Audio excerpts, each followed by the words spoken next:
આ વિડીયો છે ને પૂરો દેખજો. આ છે ને ખાસ કરીને અમારા આદિવાસી ભાઈઓ માટે છે. અગર જે બી અમારા આદિવાસી ભાઈઓ જે બી ચોથા ભાગે ભાગ રાખે છે ને એના માટે. અગર 2026 કોઈને બી ચોથા ભાગ રાખ્યો છે ને તો એના 1 લાખ રૂપિયાનો દંડ છે. અગર અક્કીની હોય તો એ વિડીયો દેખ લેજો. હમણાં શું ચર્ચા ચાલી રહી છે વિડીયો દેખો. પૈસા કમાવા આવીએ રાત ને જે આપણું મજૂરી કરીએ તો આપણે વાય સોતા ભાગે હું વધે ખાઈનો એવું એટલે આપણો સમાજ એક થાવો.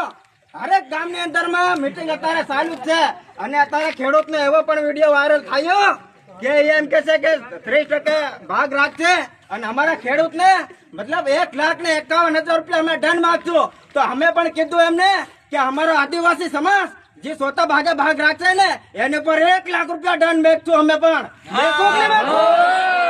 देख ले दोनों वीडियो. अगर कोई भी चौथा भागे रखे से ना तो इन्हें 1 लाख रुपया दंड से. हाँ वीडियो ने ज़्यादा से ज़्यादा शेयर कर दो. जय आदिवासी, जय जोहार.